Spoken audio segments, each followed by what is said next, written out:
Hello, interwebs. How are you all? As I try to remove my lunch from my teeth.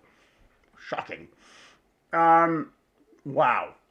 Boy, it's a lot of people chatting away here. My bloody can keeps patting my arm and meowing at me. I'm guessing that's cat, but I do like the idea of a can doing that somehow.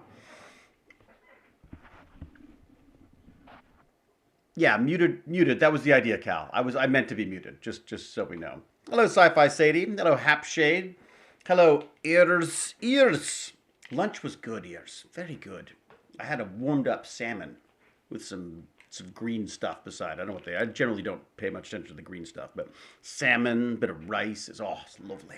Lovely. It was a lovely meal. It really was. Um, so here I am, sitting in my little dark room. My wife is grabbing a few extra grocery bits and pieces. I helped her out by carrying the dog food stuff. That was, that's what I've done my bit.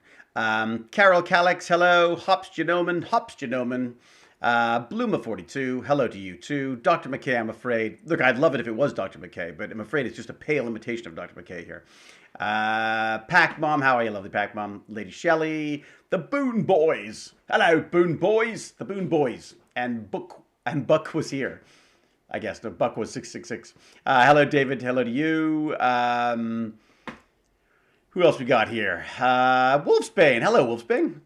Ers says that my lunch sounds delicious. That's very good. Hola, David from Offset. Hola. Good. Yeah. Very, very good. Ruby K was going to have some hummus and feta. Oh, and ham on naan bread, but the bread's moldy. Oh, I hate it when that happens. We actually we got a local bakery here, this Cobb's Bakery, or whatever it's called, and they make some beautiful stuff. My wife is basically staging a revolt because I made a lot of bread for a long time, and she keeps going, well, let's go stop off at the bakery and get some bread. So apparently mine doesn't always count. That is definitely a flannel shirt, Bronze Scale. Aaron Cross, you were very much right.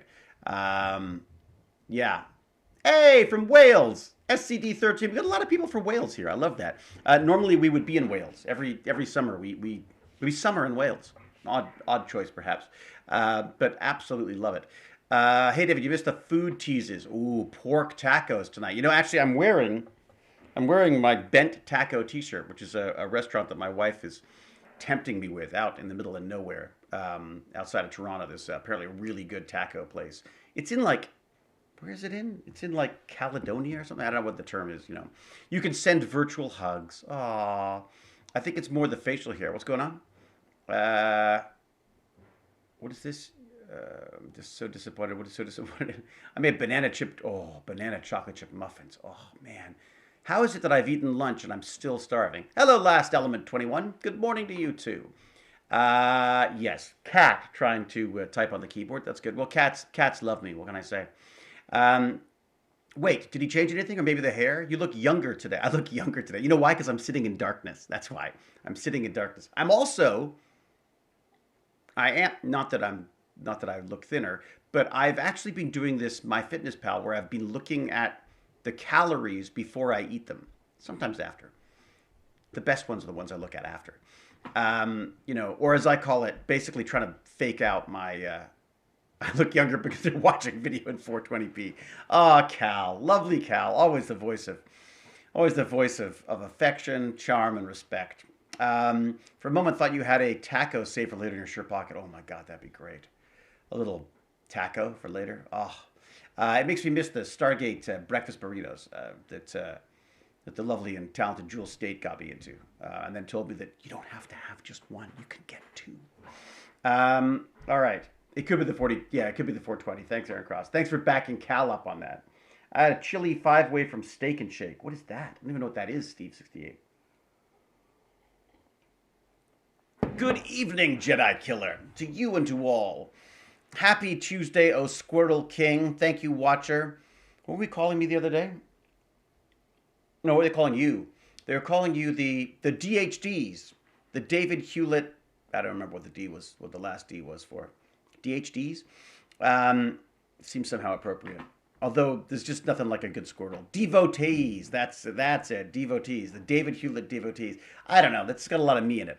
I'd rather. Yeah, we gotta come up with a good I don't know. THD's pretty good, I guess. You know. When is the next Stargate watch party? Boy, Poke Freak Lucas is right into it, putting me to work right away. Um, I don't know, Poke Freak. Maybe might try for Sunday because it has been a while, and I feel bad that we haven't had a chance to do it. So possibly Sunday, but I'll have to check with the famille and all that stuff. So I know why I might look younger because I look smaller because I'm further away. I haven't zoomed in very well. I don't know how focused it is. Is it focused? It's just wait a second. We got to do the very important that we do the focus on this. I can't focus. The problem is I want to focus on my mustache, but oh, look at that. Oh yeah, that is what you want to have perfect focus. Look at that. I could just stay on this the whole night. So there you go. What is this? You should call Joe and do a live stream with him. Yeah, how do you do that on Instagram? He does the Instagram thing. He's much cooler than I am.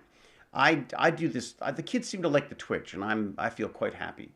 You look good in red plaid, David. Oh, thank you, Watcher.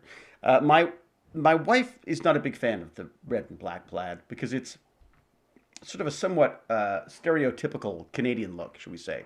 So take off, eh? David Blue did 3 episodes of SGU. Too much. Can't do it. Can't do that many. One at a time. You want to take your time with it. Oh, David, these youngsters, always in such a rush. You can join his stream from Instagram. There you go. Yeah, I can do that. Bob and Doug, eh? Take off, eh? To the Great White North. So, eh? How about them back bacon? Joe talks too much. Sci-Fi Sadie. Isn't that the point, though? I mean, God, if you don't like Joe talking too much, I don't know what you're doing here then. If you also have Instagram, then he can add you onto his live. I much prefer Twitch, but it might be nice for a once-off. Yeah, I mean, yeah, look, it's orchestrating that stuff. And also, I don't want to, I don't want to step on his toes. I mean, he's probably quite enjoying his moment in the sun. Freddy the Fish. Hey, start fetching the Stargate burritos. Oh, man, Stargate burritos. Can you imagine that? Like, you could have like the Wraith burritos, and you could have that would be the thing, a Stargate themed. So the Atlantis taco would be like a fish taco. The McKay would be hot and spicy McKay burrito. What else could you do? The cal could be like a low cal lettuce only taco that nobody orders, so it's kind of lonely. That kind of thing. Stargate, I thought this was a Farscape panel. Yeah, I wish. I haven't done Farscape. That would have been fun to be on Farscape. A Stargate burrito is a human in a blanket. Yeah, there you go. That's at the Wraith burrito stand. Yes, exactly. Stargate onion ringings, very good. You could call them. I'll take the 8 chevron onion rings. Or, I'm absolutely serious. The hammering starts now. What is Joe's name? Joe? Late to the game today. What? Techniques, or you're late or I'm late to it? Oh my God, I'm drooling. I know, Freddy the Fish. I'm hungry already. The Ronin would be talk meat. Yeah, the Ronin would just be meat on meat with meat, and then a side of meat and a meat sauce on top of like wrapped in a flank steak or something. Joe who? Oh, we've gone to slow mode. Thanks, Cal. Am I falling behind already? I've already dropped behind in my chat. Oh, yikes. So I'll share what I was working on. Let me do this for you. Let me share this with you because I'm quite proud of this. So this is the Tech Bandits. I'm going to be talking to the Game Bandits tomorrow. We have they're called the Tech Bandits, but the Game Bandits is basically like what I recently Wednesdays it seems to work out very well for this, and so basically it's just been an awful lot of Game Bandits, but still it's been kind of fun, and I've come up with this thing here. So I've got those are the show notes for tomorrow's episode. So yeah, the Beckett would be the healthy one. Yeah, or it could be like it could like explode. It could be like an exploding burrito. That's nuts, in poor taste. Too soon. Okay. So in fairness, I think chat is too fast for any human a lot of the time. It's true, Brown Scale. Thank you. Lettuce. Level Joe is live. No. What? Is he live right now? What time tomorrow for Game Bandits? Sci-Fi Sadie. We do Game Bandits about 4 p.m. Eastern Daylight Time. Joe is live now on Instagram. Of course he is. Naturally, we should be competing in every way possible. We'll say hi. So this is my little chitty chat. And so basically Tuesdays are sort of the day that I pontificate about everything, talk too much, prove Cal right in what a dinosaur I am, and basically just sort of talk about the upcoming week and the past weekends and all that kind of stuff. Baz are, yeah, the bandit times are changed. The bandit times, they are a changing, Pac Mom. So they're back at school. So I've been asked if I could push at least Game Bandits until after school. The Tech Bandits, I haven't been doing because I don't want to do a Friday after school. And then Monday, it was a holiday here. So the hope is that I will do Monday after school and Wednesday after school for both. So Tech Bandits would be Monday after school. Wednesday would be Game Bandits. So I'm doing Game Bandits tomorrow at 4 p.m. and it should be kind of fun. I'd say one of my favorite stories with Tori was we had a scene in the puddle jumper together, and basically they go, okay, so next scene in the puddle jumper, and everyone ran to the jumper so they could get a good seat. And naturally, being the incredibly generous and selfless person that I am, I was there first and got the best seat.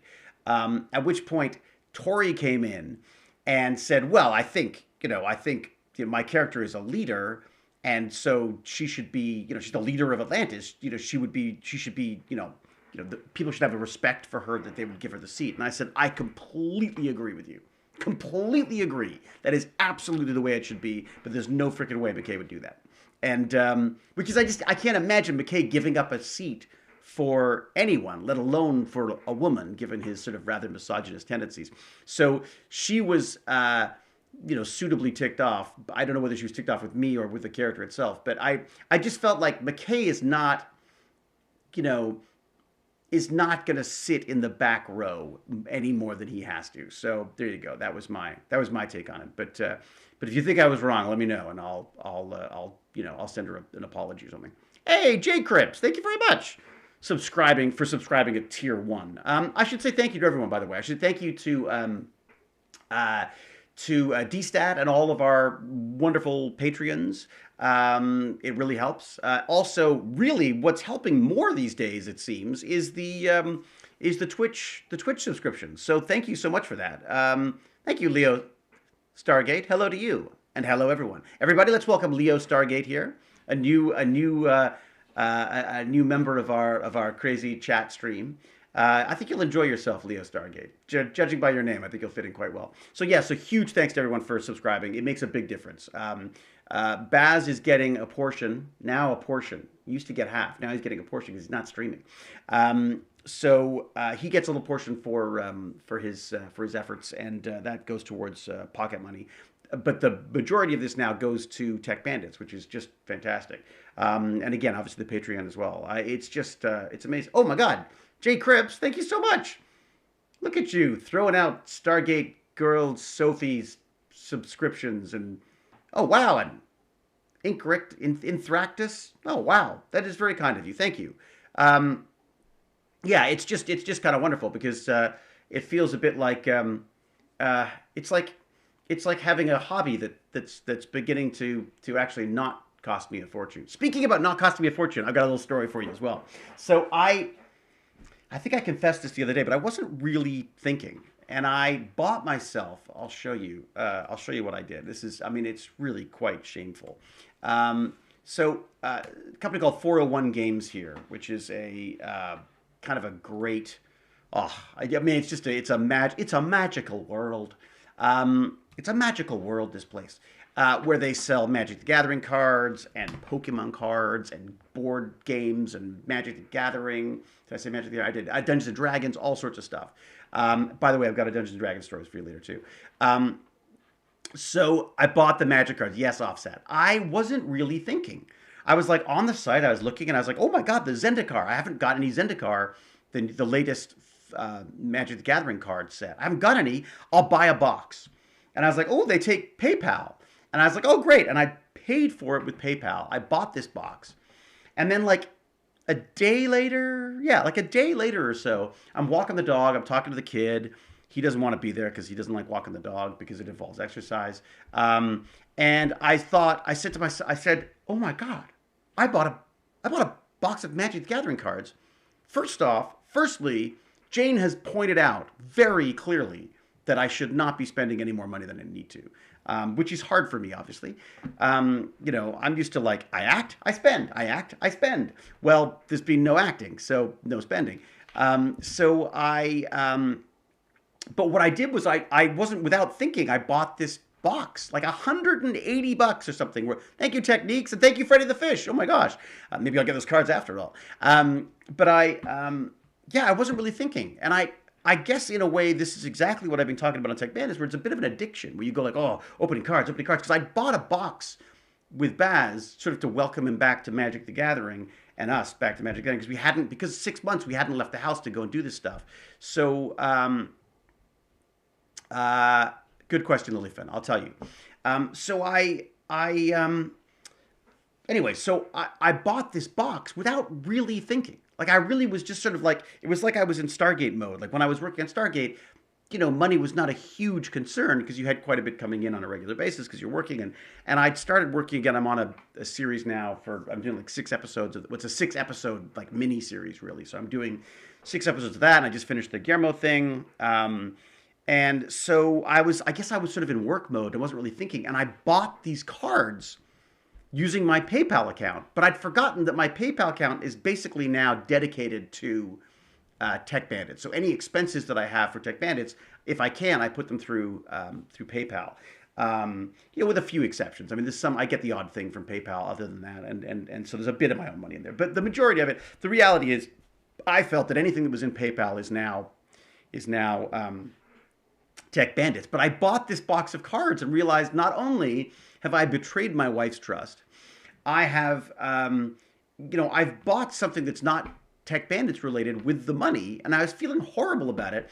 And so I immediately went home. I tried to cancel it, and I thought, oh my God, I'm late.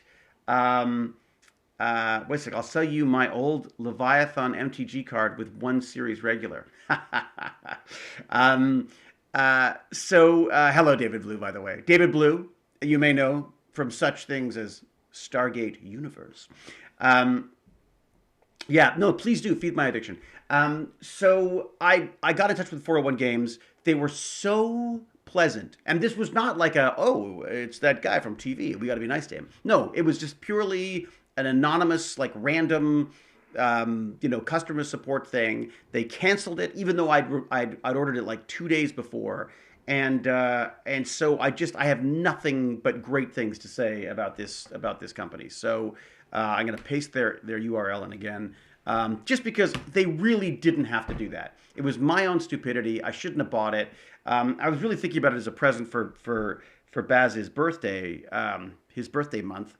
But of course, I'd already got this box of cards, so I felt like I sort of already done that. Anyways, they were very good. Bronze scale. Oh my God, what are you doing? The gifts are flying. You were my favorite part of SGU, David Blue. There you go. Wait a second. You know, I was on SGU too, right? You know that McKay was there for an episode as well, right? I'm just saying, like, maybe your favorite, like, regular part? Is that probably what you meant, right? I'm imagining favorite regular role on Stargate Universe rather than favorite part. Just saying. The Boom Boys can't wait to start Universe. Well, watch it with David Blue. He's watching it in his Amazon Prime thing, right? I'm going to out myself. Who is David Blue? LOL. Yeah, right, exactly. Like you don't know. I enjoyed SGU. Good. Ouch, says JC Cripps. Why is that? Why are we ouching?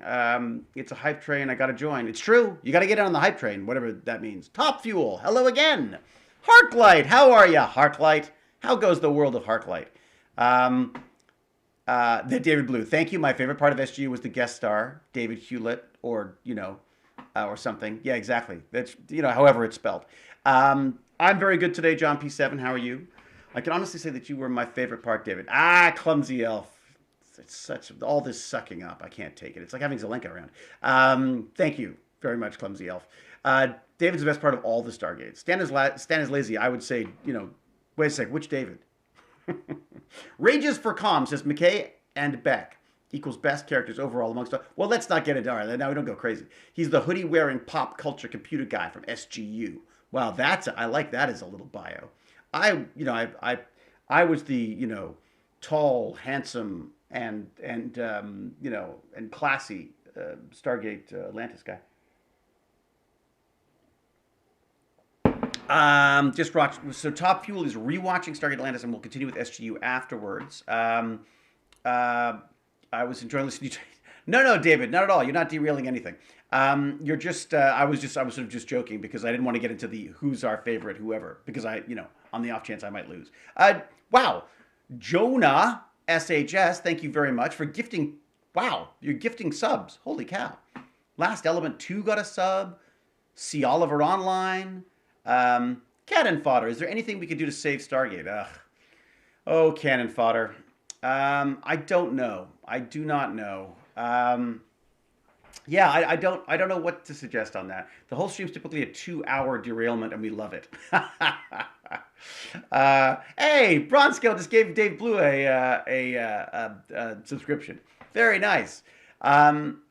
One big derailment. It's very true. They really are a big derailment. Last Element 21, thank you very much. Holy moly, there's a lot of subscriptions going on today. I appreciate it. I think we all got a sub. Thanks. I think everyone's got one now, don't they? It's got to be that now. You are here. I like that. Oh, that's great. I like the emote, David. Good afternoon, everyone, says Hiram Mercenary. I'm not sure you're allowed to be selling your wares around here, Hiram Mercenary. But, yeah, I always thought maybe like pet assassin might be the way to go. You know what I mean? For those people who want to get rid of a pet but they don't have the heart to do it. I always thought pet assassin. I always thought that'd be a kind of a fun movie, if somewhat funny. AMD Harklight is using AMD and NVIDIA icons. Is that because AMD has announced their new chips, which sound freaking amazing? New chips. They've got a new GPU coming out, but I think NVIDIA is the one for me for the GPUs, I think. Suck it up. J Cripps is sucking up. Okay, suck it up moment. Thank you for the role of Hunsucker and the SG1 and SGA. Sorry I missed the SGU role. I'm sad. Well, there's an episode. I can't remember which episode it's called, actually. But yeah, you definitely need more Stargate shows. It's very true. David Liu and Ironham TV, two of my nerdy character inspirations in one place. You guys are a lot of the reason I'm getting my PhD in chemistry. All very good.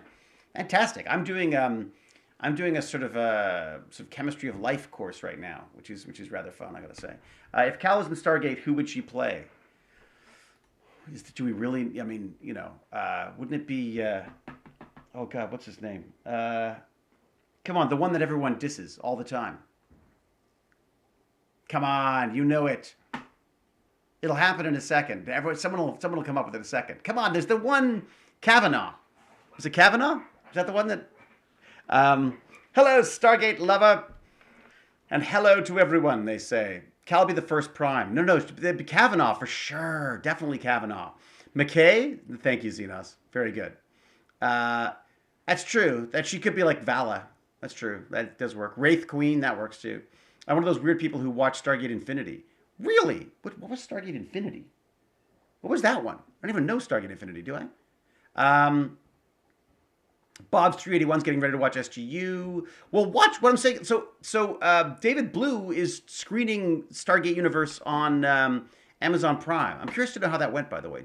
Was Prime a good way of doing it? I was worried that because we have so many people from outside of the States that it might restrict who can do it. So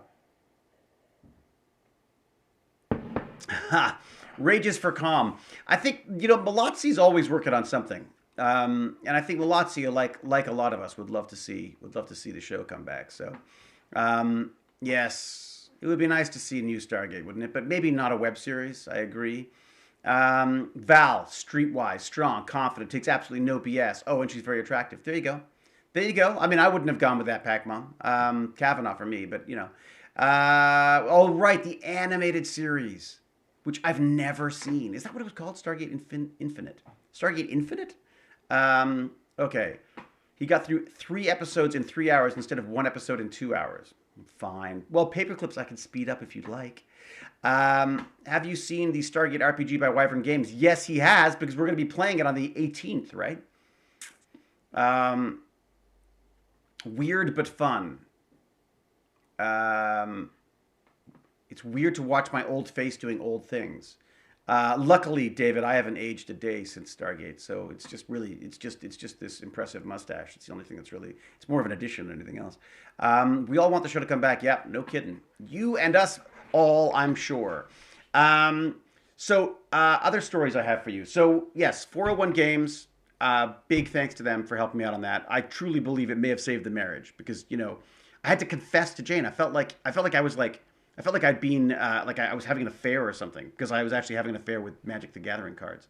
Um, so uh, what I was gonna do was if I oh wow, thank you for the level 2 hype train emote. Oh, who gave me that? How did that happen? I don't even know what that means. Um, Great, I've got some kind of an emote that has an alien in it. I think. Um, is there someone started who's in charge of handing out the computers? I'd always give Mikhail Mac, so he keeps screwing up when he tries to do techno stuff. As long as it's got a USB port, Cal. As long as it's got a USB port, that's the way it goes. Um, so, uh, so yeah, what I was gonna do was if I couldn't return the cards, I thought what I would do is I would hide them in the basement and then give them to my son to give me as a Christmas present, so that then it wasn't a waste of money or not a waste of money. That it was somehow I don't know. I don't know what I was thinking about doing. I was also thinking I could do like an opening. I could like open the cards like one booster pack a day for 36 days and something like that. Would the McKay of today have a mustache and bifocals? That's a good question. I could see McKay growing a mustache unironically, as opposed to I, who have this mustache. Basically, I call it like the Nazi stash because I'm playing this kind of rather, shall we say, suspect German-educated quote unquote scientist in a movie, shall we say? So I had to keep it for that, and then of course because I had it, I got this other thing, so I had to just keep the mustache. So there you go. Um, Technique seems like every technology in the SG universe uses Java. Somehow every culture's computer works with Earth computers. Yeah, it's amazing. Yeah, Dell. I know there's a lot of Dell computers. It's pretty terrifying, isn't it? Yeah, USB. Very interesting. The fact that I kept finding USB things. I wonder if I could drag it in here. I could show you some kind of neat stuff that I've been playing with.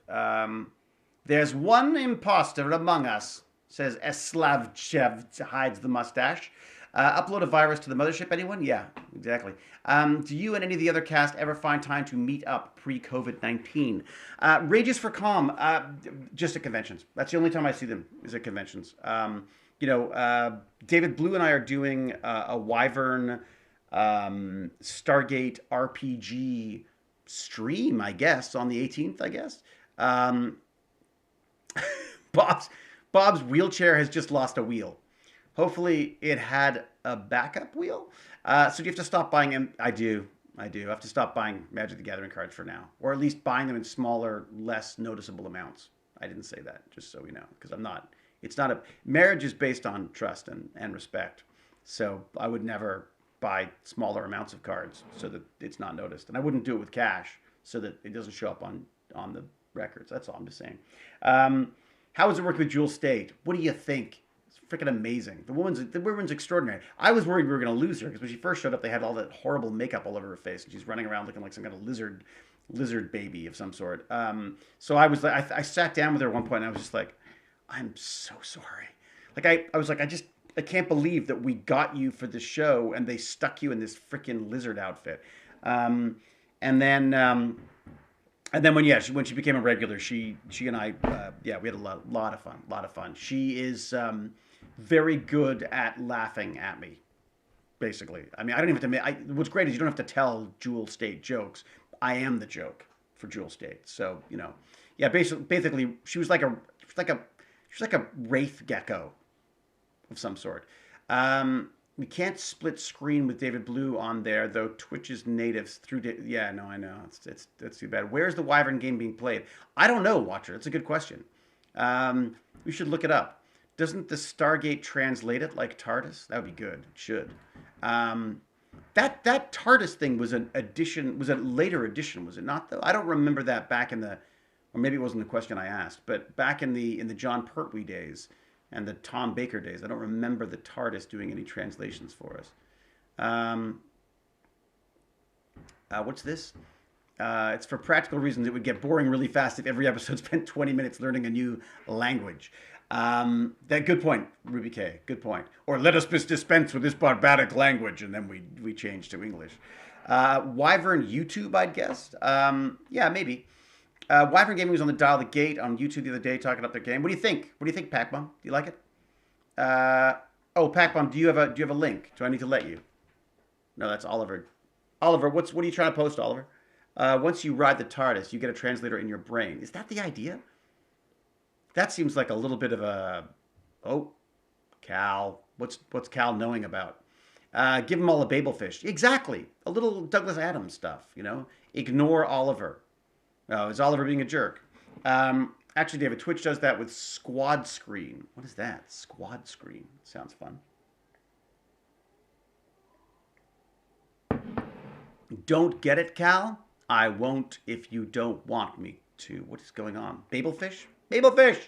TARDIS gave all the friends an internal universal translator. That seems a bit invasive, doesn't it? I mean, you talk about not wanting... I mean, that's like planting a cookie in someone's brain. I haven't got that from my TARDIS either. Yeah. I have the link on how to do it if you wish. Thank you, Techniques. Do you want to be... you know you can post whatever you want whenever. No, I know I can, Cal, because you've given me the right to. And I'm sure it's a right that you can take away from me as well. I suggest everyone just communicates via hand gestures, much like the Italians. Yes, there you go. I think the TARDIS is more of a translating field. Squad Stream lets up to 4 creators go live and stream together in one window. Yeah, but I think that's only for certain... I think you have to be... Don't I have to be, whatever it's called, approved as something or another? Paperclips, I'm with you. I've played the RPG once now. This will be my second time. I'm going to play it very, very kindly. James Gurney has offered to walk me through, again, the process so I can get a little bit more familiar with it so that I can then not be too embarrassing and have some more fun playing my large green alien that I'm hoping to play again. So yeah, I'm gonna do I'm gonna do a little like a test game with James Gurney, who's got this D&D stuff down. I have not played D&D since I had a Commodore 64, and the only person who played with me was that Commodore 64. In fact, I learned how to program in BASIC by writing a program to Dungeon Master for me on my own games. That's how sad and pathetic I was. Telepathic field who translates your language into your native language. Oh, there you go. So I don't mind the telepathic field so much, but the idea of something getting, of you permanently having that, it could be, it can be frustrating. Someone take me to Atlantis. I need a vacation. Yeah, Stargate. You, me both. We will get you rolling. D20s in your sleep. Yes, it's true. I'll be getting my 20-sided dice rolling any moment now. Are you the same Sally that answered my question on a certain group about posting pictures? Ooh, I don't know. Could be. You can see it in your dashboard later when you aren't streaming. Thank you very much, Regis, for calm. Get me a roll in Stargate. Yeah, sure, Sci-Fi Sadie. As soon as I've got myself one. Thing is, it's a regular bow, so he can't use it. He'd be a disgruntled T-Rex. Thank you, Cal. Probably nude. Exactly. Radio Times described by the Ninth Doctor as a gift of the TARDIS, a telepathic field that gets inside your brain and translate.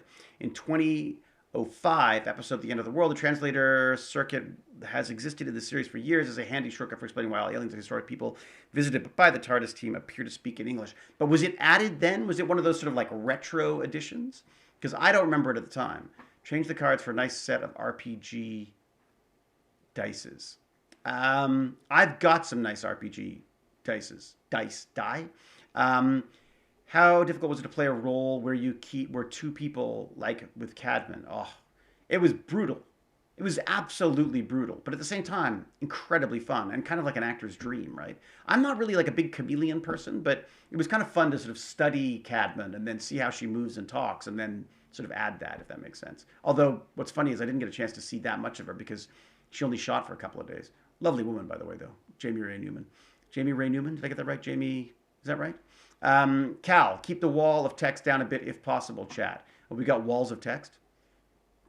What? You don't like the Radio Times you don't like the entire Radio Times being posted to the chat?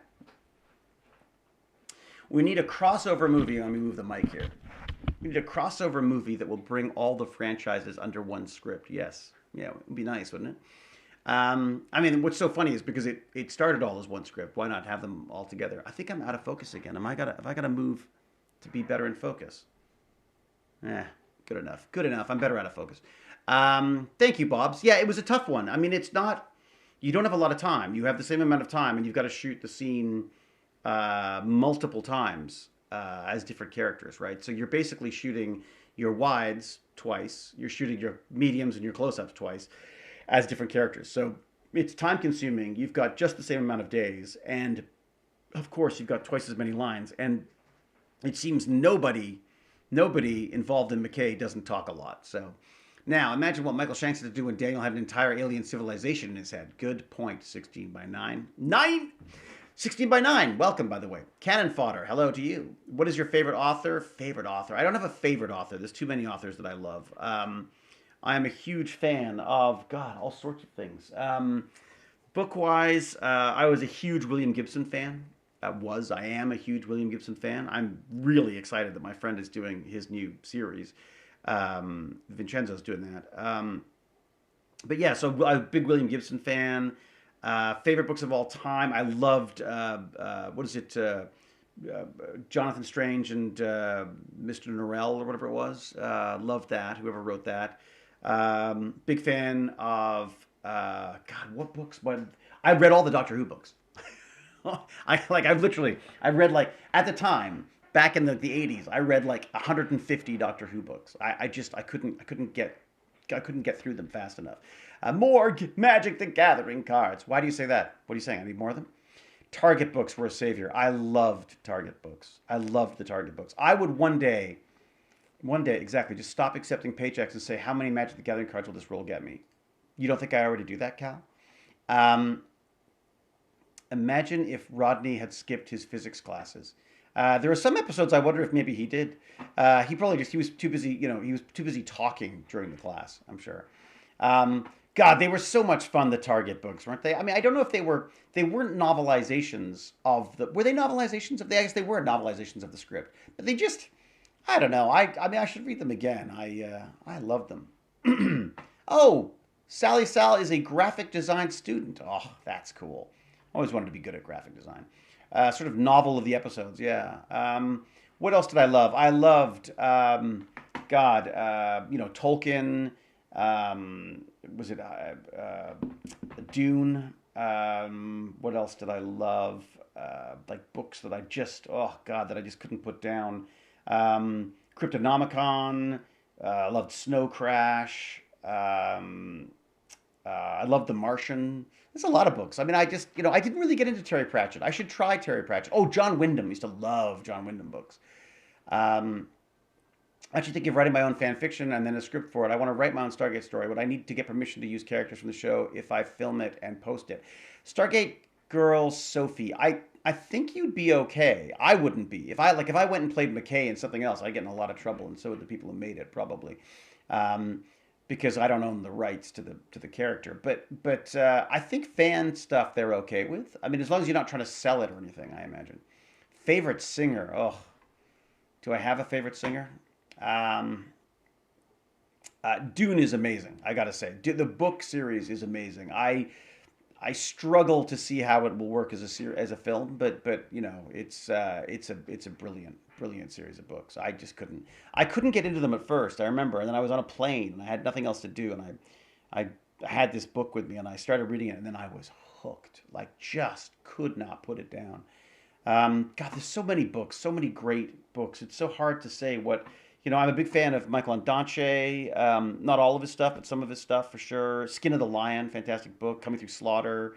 Life of Pi was amazing. Any other science fiction? Oh, any of the Old Man's War stuff? Oh, fantastic. Fantastic. The Expanse, read The Expanse. Not the whole thing, just the first. Only read the first book. Ancillary Justice, another. Oh, God, there's too many damn books. Favorite bands? Oh, I'm an 80s fan. I mean, 80s were my, I was Duran Duran, The Cure, Depeche Mode. Then I got into sort of Billy Idol, big fan of the Sex Pistols. God, U2. Who else did I love? So many. God, there was like it was. But yeah, that era was huge for me. And now I kind of love the EDM stuff right now. Electronic dance music. Hitchhiker's Guide, of course. I'm so sorry, I forgot that. Yes. Um, yes, it is Hitchhiker's Guide to the Galaxy, and all of those books were fantastic. Oh, Dragon Riders of Pern, I enjoyed too. Yeah. I never got into rush techniques. Never did. You know why? Because I was Canadian, and Canadians eat their young. We tend not to appreciate our own Canadian bands. Um, yeah, yeah. Douglas Adams was a god. He was amazing. Um, A Love in a Time of Cholera was another book that I absolutely adored. Um, Salvation series by Peter F. Hamilton. I don't know that one. Uh, yeah, yeah. In Thractus, the Sex Pistols were awful, but I loved it for that reason. There was something about them at the time. It was something original. It was something new. It was something sort of exciting to me. You know what I mean?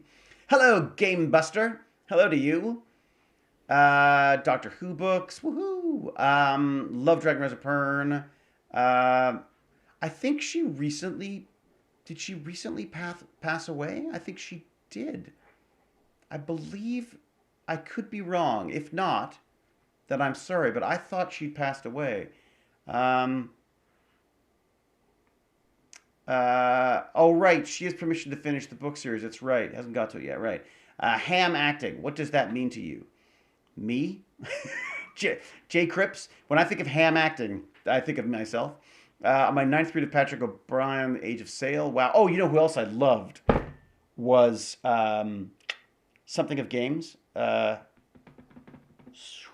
Player of games. Wasp Factory. Banks. Ian Banks. Was it Ian Banks? It was amazing. Um, she died 9 years ago? No. Wow. I did not know it was that long ago. That's insane. Um, yeah, that is a long time ago. Yeah, I used to love those. I also used to love back in the day. There were these amazing back in my day. There were these great series of books, the Nightmares, and what was it called? Oh, Books of Blood. They were fun too. Gosh, what were they called? Oh, Stephen King, Ray Bradbury. Oh, I don't have a favorite author. There's too many, just too many. What were the books? What were the books that I used to read? Well, Narnia. I still love Narnia. But God, they were these. See if I can look it up. If I can find out who it was, because I used to read all of these. Piers Anthony. It was Piers Anthony, I think. Let me see if I got that right. Piers Anthony. He wrote a series of books. The new ones are all sort of a bit sexy and stuff for me, but he wrote a bunch of books. What were they? What were they called? Um, what was the series? I'm looking for it now. I don't know what the book series was called. It was so long ago. Um, no. Oh, come on. Does anyone know? Can anyone help me out on that? What the name of the series was? Um, Storm Constantine. No, I haven't. Ender's Game was fantastic. Was a great book. Unfortunately, I'm not a big fan of his politics. Piers Anthony, but then I grew up and realized how problematic he was. Is he problematic, SD Jelana? What's that? Um, do I have a bad airline experience story, David? Uh, I remember my son being very ill on a plane once, but let's just say it was not, it was more of a stomach issue. That was truly, yes, that was luckily we were flying business class because someone else was paying. And yeah, boy, that was awful. I remember like holding him going, please, please stop crying. As close to shaking the child as I could. Frodo the Dodo, what's going on? Well, it's all got started now, Frodo the Dodo. Now you're here. I have some great books I like, but well, it's French adolescent fantasy. I mean, that's what, in a way, that is what I think it was the Xanth series. I believe Sunstar Seeker. I believe it was Xanth. Is that the old ones? And they seemed terribly sort of innocent and fun. But then I read his new ones, and they seemed quite sort of like they seemed a bit sort of like bad erotica and stuff. Like, great. Just spat coffee from my nose. Mr. Bean plane scene popped into my head. Yeah, I'm sure. Um, it's the Black Laboratories of Canon History, the Hershey about the Traitor Legions. I don't know what that is. Um, oh, what? He's a supporter of pedophilia. What? Oh no. Is he really? Oh God. Okay, well, let's not recommend that. Oh, the Great Brain series. Oh, Xenos. I used to love the Great Brain series. They don't hold up now, though. They don't. They just don't. It just doesn't. It doesn't feel right. They also had some really. Um, I remember it being incredibly politically incorrect. Um, Rise and Fall of DODO. Really? Okay, so that's Stevenson. Okay. Um, is that where they explain the? What's that? Oh, interesting. No, I don't know that one at all. Okay. Uh, yeah, there's some great books out there. Again, I don't do a lot of reading anymore of like fiction. I'm mainly nonfiction now. Like I'm just sort of obsessed, probably to the point of boring with well, not even possibly, definitely to the point of boring. My poor wife is probably bored out of her mind of me talking about like, I microbiology stuff. I'm doing the one of the. It's called the Great. I don't know the Great Courses. I'm doing a biology course there that I'm just loving. I can't believe that someone discovered not only DNA but how it worked without. I mean, I'm literally reading a book that is explaining how it works, and I have to keep going back because I'm squirrel. I cannot focus. I'm sure it's something to do with ADHD or something, or I'm just an idiot. Or maybe a combination. Thank you, Cal. And I have to keep going over this to try to get it straight in my head, all these different things and different terms and different sort of proteins and enzymes and all this kind of stuff that are happening. I just can't imagine how anyone could have figured this out if it didn't exist before. Um, I am by no means a groundbreaker in any way, but I just follow in the, what is it? I don't even stand on the shoulder of giants. I just like basically try to peer over the shoulder of giants.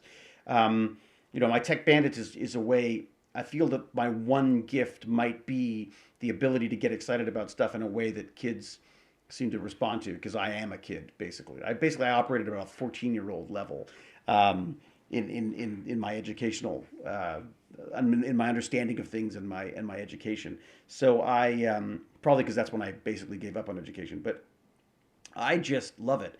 So like for Tech Bandits tomorrow, or the Game Bandits as we do, the Game Bandits came about because there were a bunch of science folks. I mean, I was doing really fun science stuff with Tech Bandits and still do. But for some of the kids, there's no interest there. There's just no interest in science. Their only sort of point of interest is video games. So I thought, well, how do I get them interested using video games?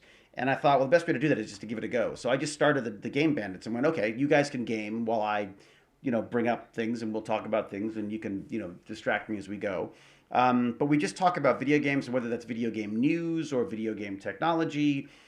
This week I'm kind of proud of it because it's about video game. It's about getting into e-games and esports and how there's a whole raft of different professions that are now available to kids in esports that weren't there before. Originally, if you wanted to make your money in e-gaming, you'd have to be in the top 0.0000001% of gamers out there, and you could make millions of dollars by gaming and winning competitions. But now there is a huge amount of money in the e-game or the esports world. So, there are jobs for hosts and commentators and these virtual cameramen, or I shouldn't say cameramen, but camera operators. Literally people who operate the camera within the game in a digital sense, as well as the camera operators at these events and things. So this week I'm talking about that and about other possible ways into jobs. Talking about what kind of money they're making, what kind of jobs are out there, how they could bring their own skills and interests to the esports realm. And then in doing so, you do things like, okay, so we talk about virtual cinematographers, and then I start thinking about, well, that's interesting. Uh, Two of the three people interviewed about the job are women. And I was like, well, that is very different than the cinematography that I'm used to in the film world, which is incredibly male dominated. The camera department itself is very male dominated. And I would say almost is certainly one of where I've seen some of the worst of the toxic masculinity stuff is usually in the hazing of the camera techs and the on set and stuff. I mean, not to single out that one department, but it's one that I've seen a lot of a lot of sort of frat like behavior as kids are sort of trained to help out around the camera. So by the time they get to a position of power, they tend to sort of then dish it out as good as they gave it type thing. So, and one of the best experiences I had was working on a film called, what is it called? It was originally called Pornography. Now it's called, God, I can't remember now. It's not awful. I'll have to look it up. But so I did this film, and the camera was operated and assisted and focus pulled by women. And what I didn't even notice it at first, because I'm an actor, darling. We're only interested in ourselves. But what I noticed was how absolutely lovely and funny and sort of jolly the banter was between the camera people and their assistant. So the assistant that is normally berated and mocked and belittled by the camera department in what I'd seen in the past, with this female crew, it was the absolute opposite. And you could just see this young woman like just loving these people, loving the job, and how willing they were to yes, make fun and poke fun and such at what she doesn't know, but also to teach her as they went along. And I was so enamored with it that I believe I emailed the producer about it, Leslie Hope, and said how impressed I was, because I just couldn't get over that it was that it was just done with such love and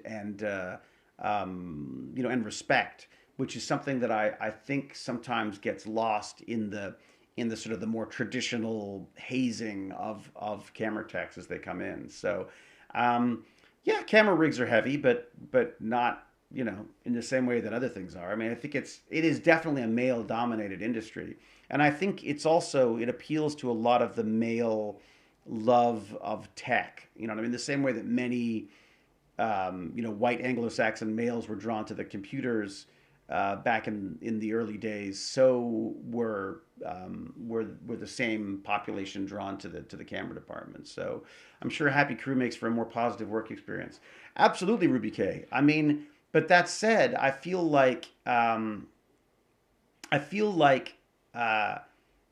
lot of that, I feel like as an actor, that's part of my job, is to set a tone to some extent. I've not always been good at it, because sometimes I've been in a very bad mood, and sometimes I've been unhappy, and sometimes that has translated into less than positive work experiences. But I do feel now that that's part of my job, is to make sure that things work well, and that people are happy, and that you can relieve that tension when necessary.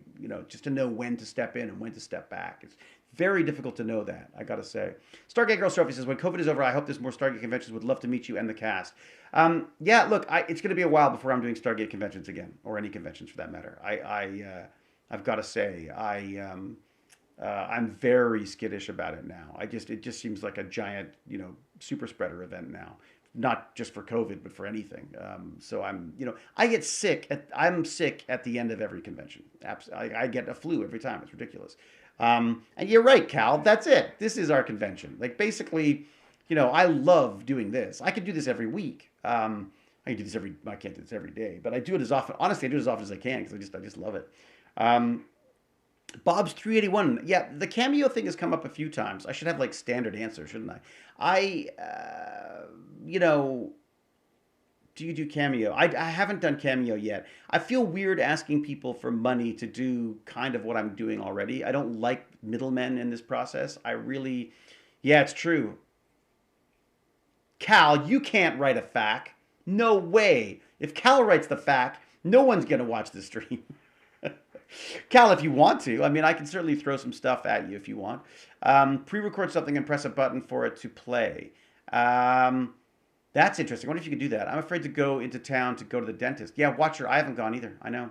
But I want a hug from McKay himself. I know Stargate Sophie Girl, but is Stargate Sophie Girl? I try to give you a hug, but that's all I got. And frankly, you know, I mean, it's the David Hewlett Flannel Con. I love it. Black Shawarma, I love it. It's the David Hewlett Flannel Con. There you go, my little flannels. Cal writes it, I'll edit it. Indeed. Where's my little? That's what I'm looking for. I've got my little monitor down here, so I can see what the cameras look like, and I can change at a moment's notice. Oh, Bronze Scale, I'm so sorry. So Bronze Scale's uncle, godfather, is sick in hospital with COVID at the moment, so it's really hitting me right now. Yeah, I'm sure, Bronze Scale. That's awful. We'll send him all our best. Send him a grumpy McKay get well. And I'm sorry, that is rough to deal with. Do a Cameo and it'll post it in here. A quick reason so to why. What? Spinner Breaker, I lost you. Why pay for David? He's free. Exactly, I'm free here. I haven't left the house since last Monday. Oh my God, I haven't left the house since this morning when I had to go and get dog food. Yeah, Bronze Scale. So big thoughts, big positive thoughts for Bronze Scale's uncle there. I have to say I'm becoming worried. I have to work and I'm seeing more and more people around me getting COVID. My father's fragile. I don't want to make him ill. No, and that's the problem, isn't it? Look, I didn't want to go back to work, Aaron. I really didn't. But I didn't feel like, well, I didn't feel, I knew I didn't have a choice. I mean, I hadn't worked in 6 months. So, you know, bills to pay, food to eat, bandits to do, you know, so I just, yeah, I didn't feel ready to go back, but I went back because we had to earn some money. And I feel like, you know, life goes on. It was a risk that, you know, that well, I don't know how much of a risk it is for the film industry because there's so much testing going on. But then when you see things like Jurassic World being shut down because the director gets it, you go, oh my God, it's like they had all the money in the world to do everything they needed to do to keep people safe, and he still got it. So me working on some little show here in Toronto is, we get tested, but it's an odd testing routine. Like I'll show up, I'm basically filming about once a week. I show up, they test me, and then I disappear for a week again. So I don't know what it really does for them, other than maybe to track it if it's a problem. A vaccine for COVID. I mean, this is the funny thing. If you go and like, one of my friends is an amazing guy, Josiah Zahner, the Odin. Sorry, God, I always get the wrong domain name. Let me put this in. The Odin. I want to give credit where credit's due, folks. So Josiah runs a company called the Odin, where you can get all sorts of biotech kits and stuff and knowledge. And he and a couple of his friends basically recreated a scientific paper on a possible COVID treatment or vaccination. It's some kind of a genetic modification of some sort. I don't know that. I mean, I should know the specifics because it was explained to me by David Ishii, another amazing guy who I'm going to put in here. So he and a couple of his friends, David Ishii included, created their own basically vaccine, which they then injected themselves with. Which I know there's a lot of people who will shudder at the thought of that, but I guess the point for them is that when we first started experimenting with this stuff, there weren't giant labs. It wasn't about money. It was about people's curiosity.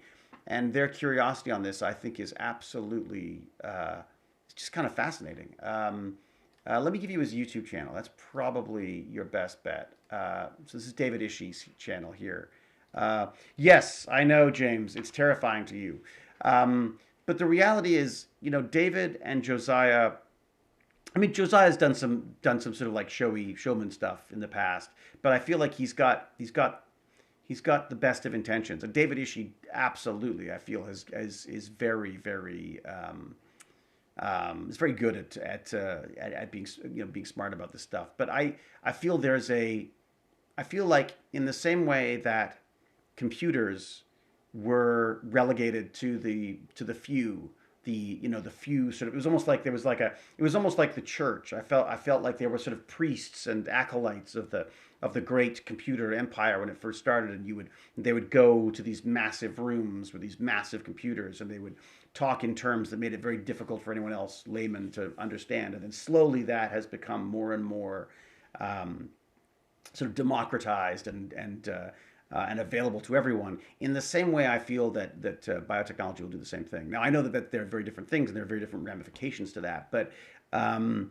there are people who will do stupid things, but at the same time, they're going to do stupid things anyways. So my hope is that we can at least, the idea of having I mean, I grew up with the Tandy Electronics 301. Well, actually, back then it was probably the 150 in one was the big one that you wanted to get. I think I could only ever afford the 50 in one electronics kits where you could wire things together with a little booklet that explained what was going on in sort of very sort of dumbed down terms for kids like me. And then the idea that we could perhaps have a biotech version of that, like a kit that could explain and show how these things work, would just be amazing because it's a technology that I'd never considered biology as technology. And my interest has always been in sort of robotics and electronics and this very man-made side of stuff. The idea that there's a whole natural world out there, and once you start looking at that as a programmable space, as something that could be, tweaked and hacked and played with, I think there's, yeah, I mean, I think that's, I just think that's absolutely fascinating. And again, I know I'm late to the party, but I feel like biotechnology and biotechnology education and I guess materials, kits, projects are going to be. I think that's a wave of the future, kids. It's like kickboxing. You got to get into it now. Um, yes, David Ishii and the Odin. There you go. So I would definitely check them out. I talked to David Ishii the other day. So this is a long way of answering the question. I don't think the problem is getting a COVID vaccine. The problem is getting a tested, proven one that has been done without politics, without pressure from politics or from business or from money interests. So I feel like I don't know. I feel like we would be lucky to see something next year. I don't hold a lot of hope that there'll be something before the end of the year, and I hold even less hope that it's going to be something that's going to be available to people. But that said, I'm also a giant pessimist. So you're asking the wrong person.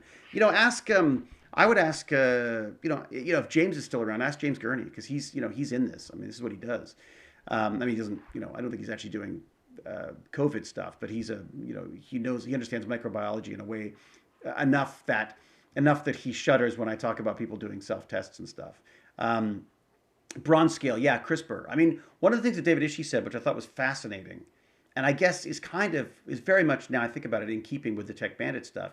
He's saying like you don't have to understand, you don't have to understand chemistry or mechanical engineering to drive a car, or to do a lot of these electronics kits to build robots and stuff. You can snap things together and understand them later if you want to. The same thing, you don't need to understand you don't have to understand all of the chemistry behind, you know, you don't have to understand all of the chemistry behind things like CRISPR and stuff in order to use it in a smart and effective way. So, yes, they just won a Nobel Prize for CRISPR. Yeah, I think that's amazing. James Gurney's going full. Yes, we're gonna go full vampire on James Gurney to get the vaccine. Scares the sea.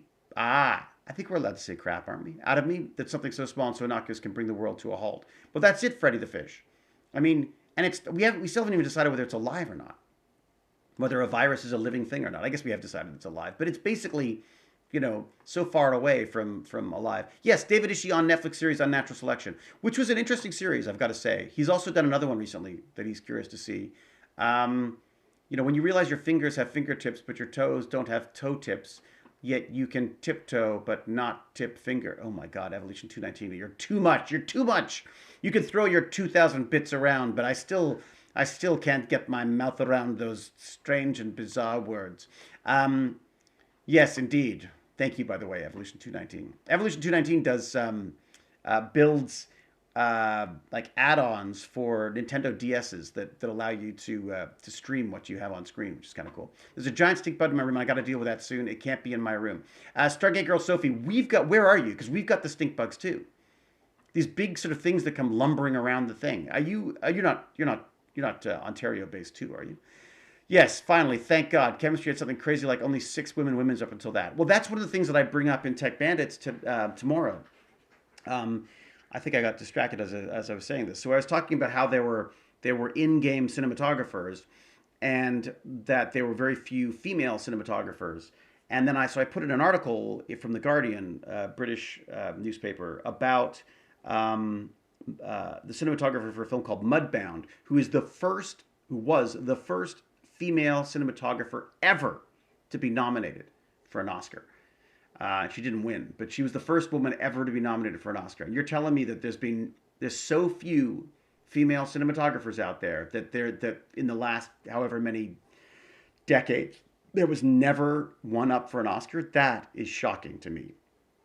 And I was sort of rather heartened to see this article about cinematographers in-game cinematographers for like esports, that two of the three were women.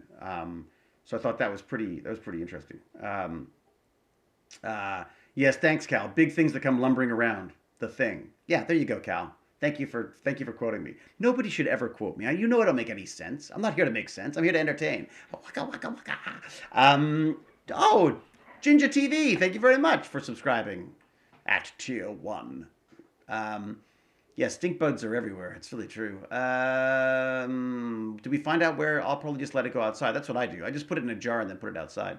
Oh, you get stink bugs everywhere in Wisconsin. Our dog eats them, and I don't know why, because I can't imagine. They're everywhere in our New Hampshire cabin right now, and those Asian ladybugs. They're like the orange ladybugs that bite. Uh, yeah, it is an odd smell, isn't it? And I don't know how they get in the house, to be honest.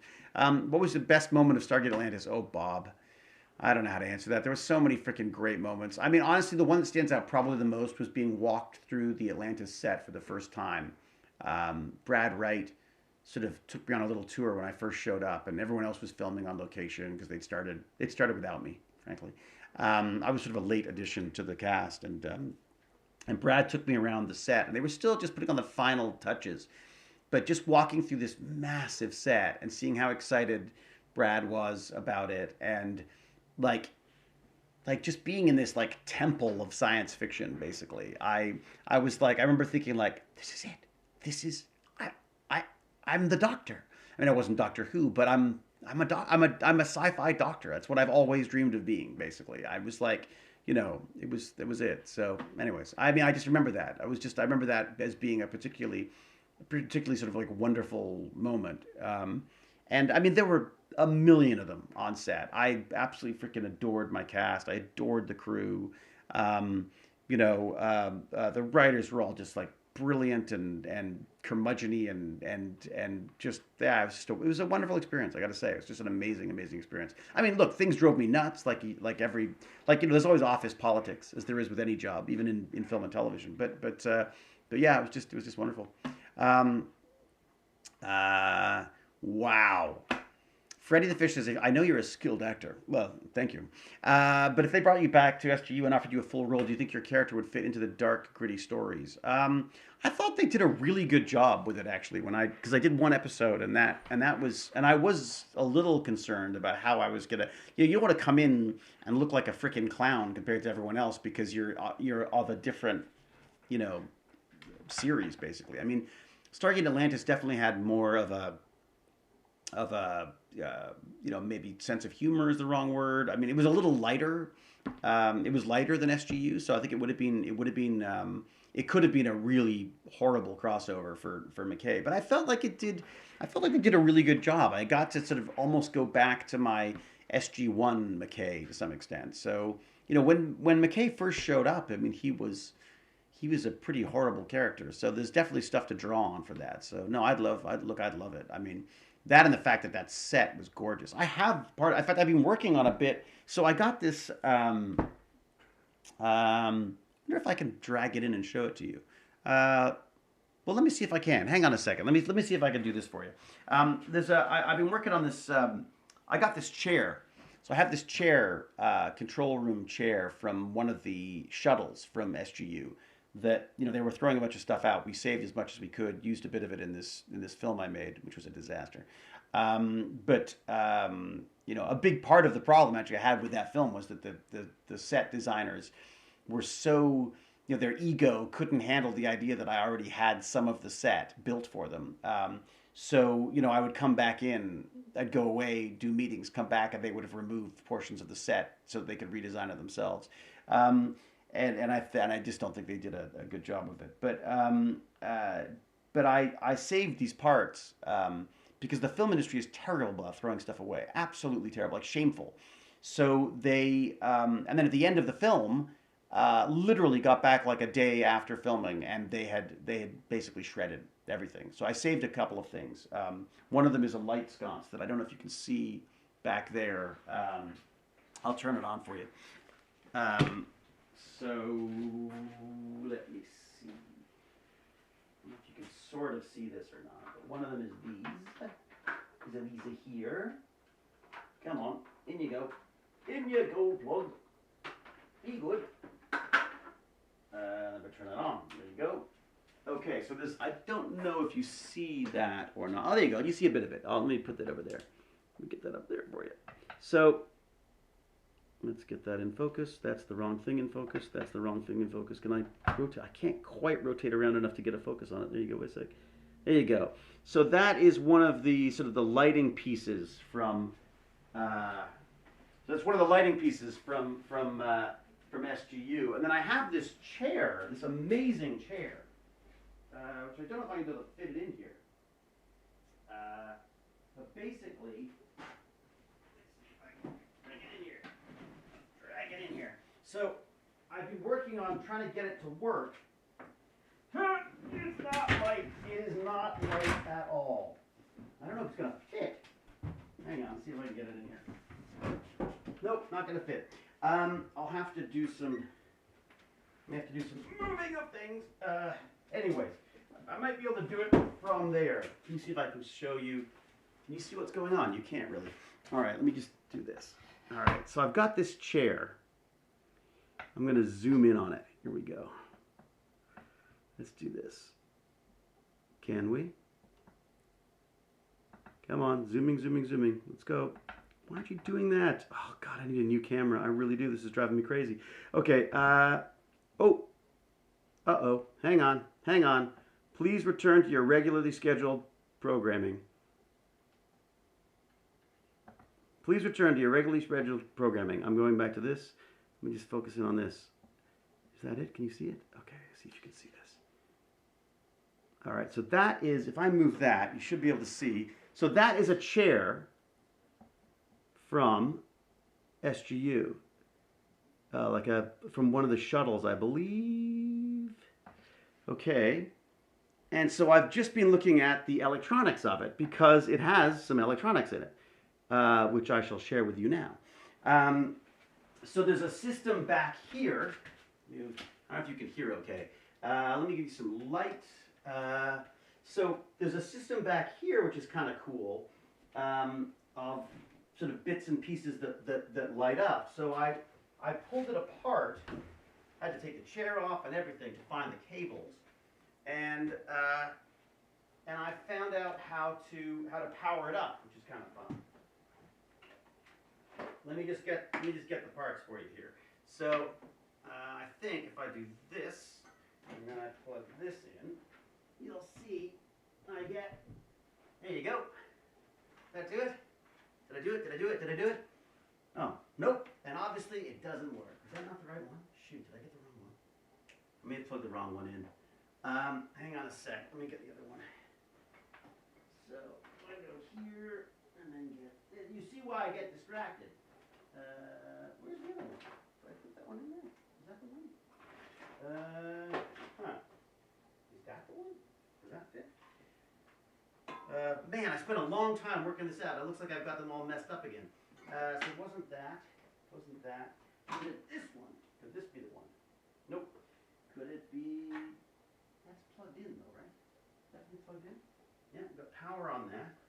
Just double check to make sure I haven't screwed this up. There you go. Okay, so I said wrong plug. So yes, I've just wired that up to get some lights happening on that. Which I just think it looks beautiful, doesn't it? I mean, how could you throw that away? I don't know how you throw that away. You know? It really is a fancy looking toilet bowl. Now, if you want to get really fancy, check this out. So it has, so that's the lit piece. There's another lit piece, which is very cool. Let me see if I can, it's quite heavy. This is an arm piece. So this is in the arm of the chair. You've got this piece that sits, how would it work? Like, sort of like, yeah, like this. So while you're sitting, I guess I can bring this back to me now. Yoicks! That's too close, too close. All right, let me just do this. Let me get some focus on this again. Oh, eyebrows. Should really do mustache. There you go. So yeah. So this was the arm for the chair. And I thought, oh great, it's got a couple of lights, I'll see if I can light it up. And sure enough, got that working. But then I noticed it's not just a lighting system. There's this whole hydraulic system here in place with a chain that rotates. I don't know if I can do this. That rotates the piece. So the arm would, I guess, using hydraulics, would force this arm back and forth. So it would be automatic, but boy, it weighs a ton. So I'm trying to decide whether I'm going to just reassemble the chair, maybe exchange this hydraulic piece with some kind of a like a servo or maybe a linear activator of some sort, because this is basically just pulling and pushing. As you know, I don't know if you can see this or not, but as it goes out, it's pulling the cylinder, pulling that out of the hydraulics out of the cylinder, and then back in the cylinder as it goes. So I think it might be better to do that with a linear activator. It'll also make less noise and not require a giant compressed air thing. So there you go. So I think, yeah, it's the control arm from the shuttle chair. Exactly, Watcher. So I've got all of that. I've got all these parts now put together, and it's even got, like, I mean, it's got this amazing solenoid for the hydraulics. So you've got your air coming in here, and it chooses whether to push or pull either side of this. So if you want to push it out, air goes in this one. If you want, and gets forced out of this one. If you want to go back in again, you have air pushing in the front that pushes it back in again, and the air gets pushed out at the back there. But it's got this whole beautiful little setup for this stuff. So I don't want to waste. I don't want to waste the hydraulics, but I think it makes sense to replace that with a linear activator arm. So that's basically just a little arm that would sort of basically screw up and screw back down again, basically. So there you go. So that's what I've been doing, pulling things apart, trying to make them work. Let's see if I can light this up too. See if I've got access to the same thing here. So if it's fine. Please talk amongst yourselves. So that connect? Would that connect? So we've got that and that. Oh no, that connects that way. I see. Okay.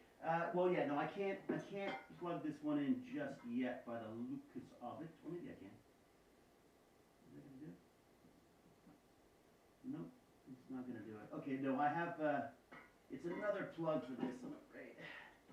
It's another plug. I'll leave that one plugged in because it looks cool. Well, that's weird. Huh. There's some kind of a switch thing happening. Oh, there's not. I see. They tricked us. So there you go. But I just think that is a gorgeous looking piece. It almost seems like a shame to be not looking at the front of it, if that makes sense. It is crazy overbuilt. Yes, absolutely. I feel like they must have had some money doing SGU when they first started, because there was some the amount of the amount of money that must have been spent on making even just that one little piece is just amazing. So, and then I have a light. I have another light in the other room.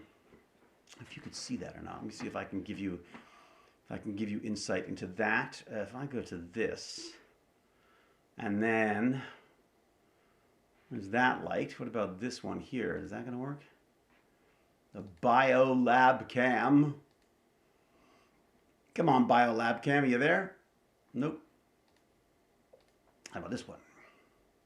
It's very dark. Is it possible it's just very dark? Possible. Let me just have a see if that's gonna do it. Alexa, turn Biolab lights on. Okay. There you go. So that turns those lights on. You can't really see it from there. Here's what I'll show you what I'm trying to show you. How's that? Here we go. Here we go. If I put that over here, you can see it. I realize I've focused in on the very badly, I might add.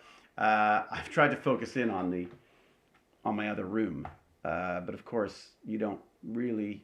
Yeah, I don't know what it's trying to focus on right now. It's interesting. Certainly not what it's supposed to be looking at. But if I go change that camera, you'll be able to see the other light. It's like a show and tell, isn't it? Really? If I go to camera 3 and then back again. Okay, so let me go in there and I'll see if I can show you the other light as well. Excuse me, fabulous chair.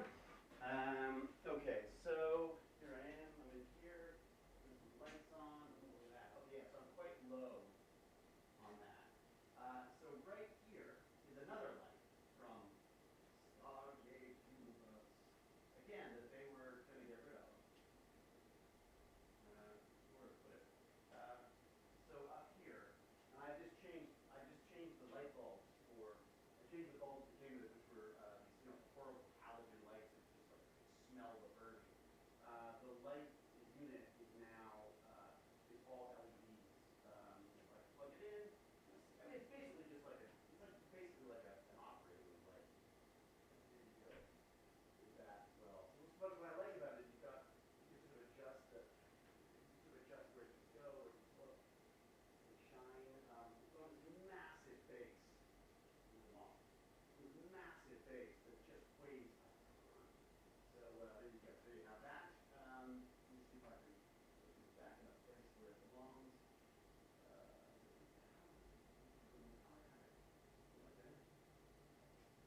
Never it was. It wasn't that.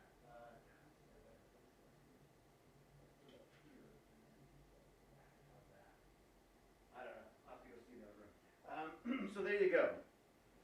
I mean, I like it being LED because the halogens use so much electricity, and they just use so much electricity. So whenever I can, I try to trade them with the LED ones. Anyway, so there you go. That's my little world. This is why I get distracted. You see. Oh, of course, you can't hear me because I'm far away. Indeed. So there you go. I needed to shout much louder. So basically, that light, for those of you who saw it, and I will focus on my mustache again for everybody because I know that Cal is very worried that I might be, I might be out of focus. There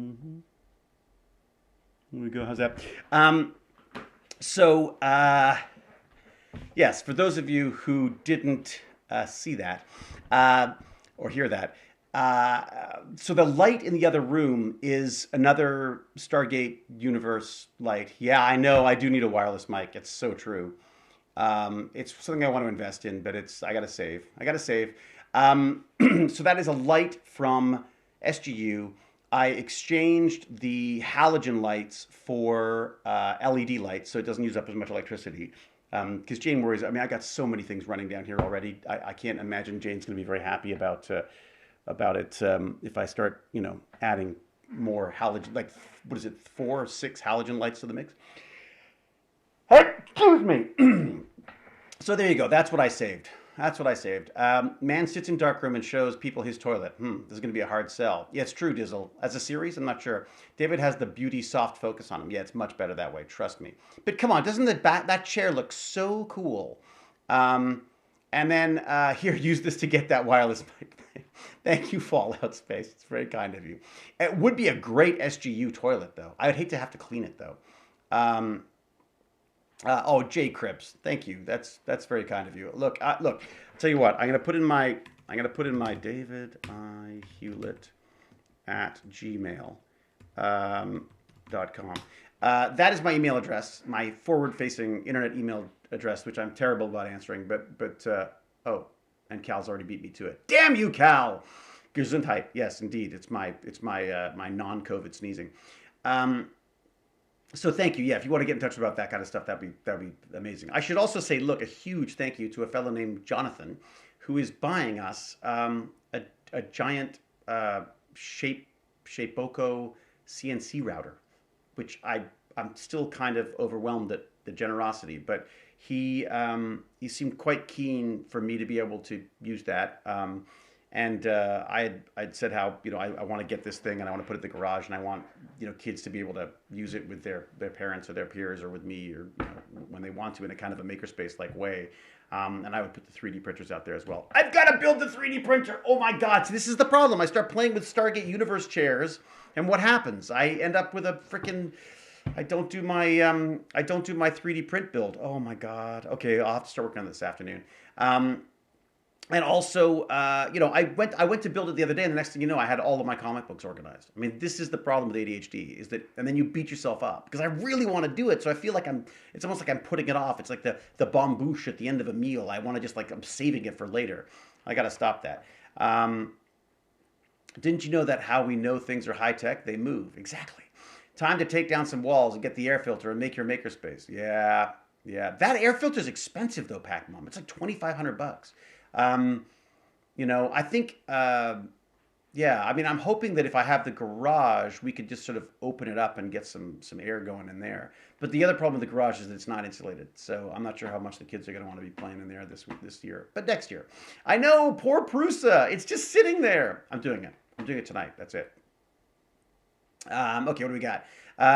Need a hand building it? Did 2 Prusas this summer for friends. Oh, nice. Nothing. I built one. The one that I've got in the other room. Oh, wait a sec. Can I go to it? How cool would that be if I can actually just... No, I can't do that. Can I? Maybe I can. Let's go there. Yeah.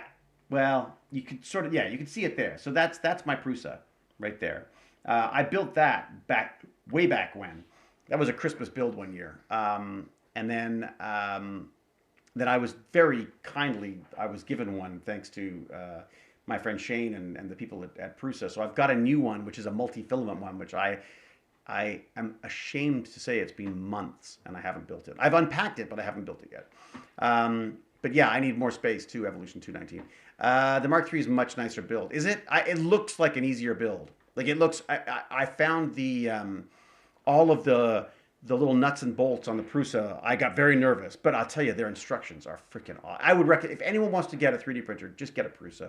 They may be a little bit more expensive. They're worth it. They've just got the best support. They've got the best. They got the best people. And honestly, their machines win awards every freaking time. It's faster too, and it's very quiet. Really nice. Sniperclism. How are you? Sup, everyone. Late to the party, but enjoying themselves nonetheless. Built an Ender 5 and took 20 minutes. Wow, it's a full-time job. Wow. What did you pay for the Ender?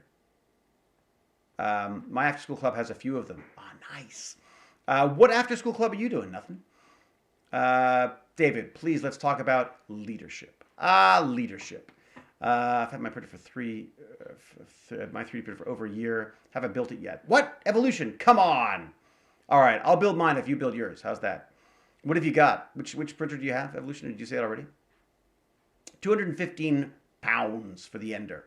And do you like it as a printer? You like it? I don't know anything about the Ender. I only know Prusa. So I'm completely Yeah, I'm completely biased because I also just love Joseph Prusa. The guy, Joseph Prusa.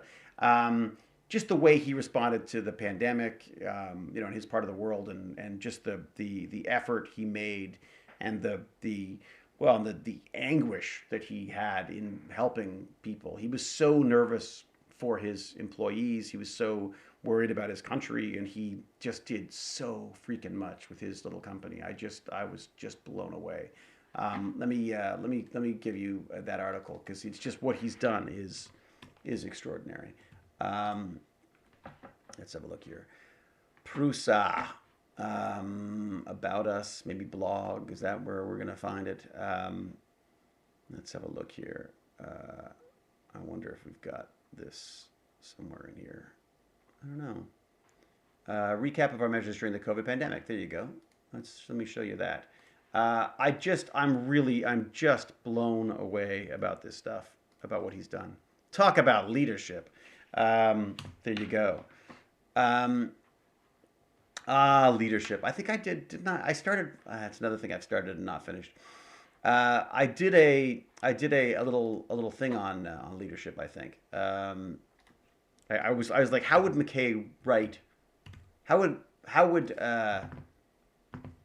McKay write his speech on leadership? And I think I've done that. I started working on that. I was playing with that. Leaders. We can't always be popular, but we can always be right. But also humble about always being right. Because normal people, they can get pretty bent out of shape about that. I've been slapped, just saying. Yeah, leaders, true leaders empower other people to accomplish their goals. Lesser leaders. Yes, there you go.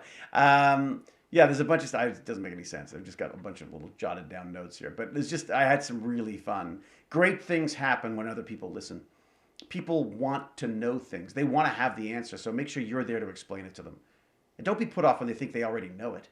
Sometimes you need to raise your voice to be heard. Most people don't think they want to listen.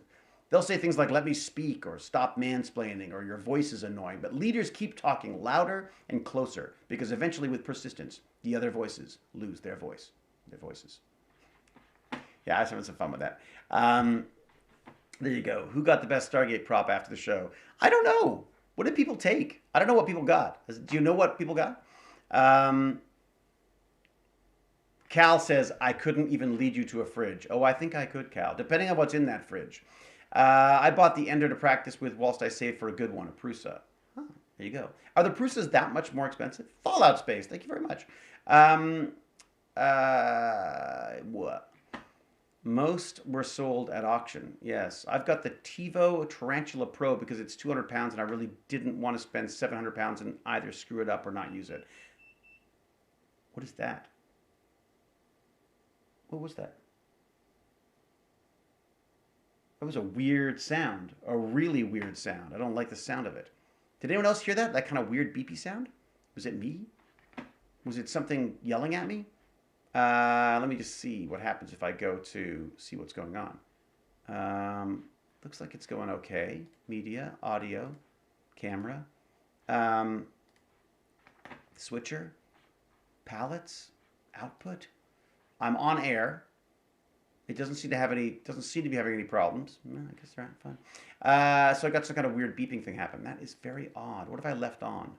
I probably left something on. Oh, I know what I've left on. Probably that. Yeah, that might be beeping at me. We'll see. Maybe it's got beeps as well. Maybe it's got sound as well. I don't know. Is this sound enabled on the chair? Anyways, okay. Vampires. Sounded like a smoke detector, battery low sound. Yeah, it could be. Could be. Oh. You know what it sounds like? It sounds like it might be an alarm about. Let's have a look here. What's it got going here? That's what I got. Oh, it could be my. It might be my Roomba. I saved a Roomba from the garbage on one of my geek trash routes. It could be the chair, though. I'm convinced it's the chair. Have you watched The Mandalorian? Just curious if you love Baby Yoda as much as I do. Who could not love Baby Yoda? Baby Yoda somehow manages to be both grumpy and cute at the same time. It's kind of like McKay. You're not on fire, are you? I don't think so. Smoke detector, Roomba beep. It does sound like a Roomba beep. I think it's a Roomba beep. My voltmeter makes that noise when I don't turn it off. Ah, you know what? That is a good point. I probably didn't turn off my multimeter. How funny would it be if that's what it is? Ah, it could be that. I'll find out. Something will blow up. That chair is going to go up in flames. Yeah, that's what I'm a little worried about because I've done the rewiring on it, right? Imagine Mando walking into Atlantis. Yeah, no kidding. Do you have electrical engineering background? I do not, Synac TV. I have a get it wrong and burn yourself background. That's basically how I've learned everything. Everything I know about electronics, I learned from Radio Shack. I had Radio Shack kits and books and all sorts of stuff. I just freaking loved it. It's like a bonus episode of SGA, except Rodney's been retired. Yes, Rodney's been retired and lost all of his brilliance. In fact, they've wiped his brains like Men in Black. Self-taught is the best. Aw, Cal. Look at you being so supportive. All right, now I promised my wife I'd be done by 4, so I've got 12 minutes. What else did I have to show you? Anything else? Thank you, nothing, for the 200 little hooty noises or whatever. Good old Radio Shack, I know. I miss Radio Shack. They used to be so cool, and now they're like... Now they sell you stupid, overpriced stereo things. I mean, it's just not even... It's just not even... I don't have an electrical engineering background yet. That's what I do for a living. Ah, good. Evolution 219. I mean, that's it, isn't it? I mean... Yes, they're still around here a bit. See you on the next Tech Talk. Jay Crypts. Anyone else been watching that? So much fun. I had a long weekend, and I still made time to hang out with Barnacules and Auxiliary. I freaking love those guys. I could talk tech with them until the cows come home, and probably longer, because I've seen cows come home. Yeah, I just absolutely loved it. In fact, there's, I think, even a little code that Cal's got that will give you a link to Barnacules' streams, because he's just great. He's like a brother from another nerd mother, you know. Radio Shack kind of still exists online, at least in the U.S. Some of the kits are still around. Are they? That's interesting. Just got myself an Index VR and been having a ball. Lenny, cool. I don't know that. The Index VR. Let me look that up. Let me look that up for another thing, because you know Christmas is coming, right? So, my problem with VR is, of course, motion sickness, because I am so... Oh, the Valve Index. That does look good. That does look nice. That is expensive, though. Which one did you get? What is it? What did you... Oh, my God. So the whole kit is $1,300 Canadian. Are you kidding me? That's insane. No, can't warrant it. But you don't need... It requires a PC as well. Oh, my God. Screw that. Valve Index headset and controllers. Requires a base station and a PC. Oh, that's nuts. What did you spend on that? Must have been insane. It's one of the best VRs. Index has finger tracking. It's amazing. I have that one too. What? So Ruby K, what did you pay for it? That's insane. Thank you, Cal, by the way. Speaking of insane, thank you, Cal. That's Barnacules. S-O. So I add S-O and then the link. I see. Okay. Yeah, Tandy was amazing. I love Tandy. I'd love to try the VR thing, but yeah, it just seems like, you know, it is awesome. Everyone loves it. Evolution 219, thank you very much. Evolution 219, by the way, has a website, which I'm going to permit him to throw up there right now. Actually, you should follow him on Twitter, apparently, because he's doing some fun stuff. Let me do fun stuff if you're playing with Nintendo DS, that is. Do you do anything else, Evolution? Is there any other sort of... so I've permitted you to put a link out if you want to there, Evolution. You know, and if anyone else here is, you know, here's the thing. Cal very wisely doesn't want people just throwing links in willy-nilly and getting me in trouble. But I am happy to share stuff if the stuff that people want to share that is sort of in keeping with what we're doing. And you know, again, one of the things I really want to do, so the game Bandits, what I'm going to talk about with them tomorrow, along with all of this esports stuff, is how can I help spread the word for them in a way. So I've got I've got because of all you wonderful Stargate folks, I've got people who follow me on Twitch. I've got people who follow me on Twitter. I've got people who follow me on Facebook and YouTube. And I thought, how could I use that, like, well? And I think, rather than just the self promotion, which I seem to be very good at. I think it would be fun to start tweeting out or mentioning in social media and on these things, like different tech bandits or game bandits' stuff. Basically, there's a number of game bandits who like to stream, and I thought, and they're getting 6, 7, followers and viewers and stuff. And I thought how much fun. I saw how much joy my son got out of being raided by barnacles, and I thought, how can I want to be able to do that. Like, I want to be able to help these kids out in some way. And so if I can point people at these kids as they do their stuff. So I'm wondering about doing is creating almost like a game bandits network where we can sort of we can help promote the kids' work online, whether that's streaming or class projects or whatever they want help with, or donations, whatever they're doing, within reason. And then help support them by, getting them like a deal on editing software or VFX software, or putting them in touch with streamers that they could talk to for advice. Basically create a little network for them to build their streaming empires or their online creation stuff. I mean, again, one of the things that really... Bob's 381, goodbye. Thank you for being a part of this. Appreciate it. So...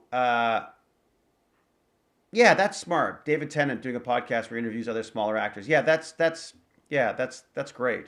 Yeah, basically doing the same thing with the kids and their streams, because I feel like I'm very fortunate that I get to sort of drop into a lot of things, and because of the acting, I have access that other people wouldn't have. So how do I give back with that stuff?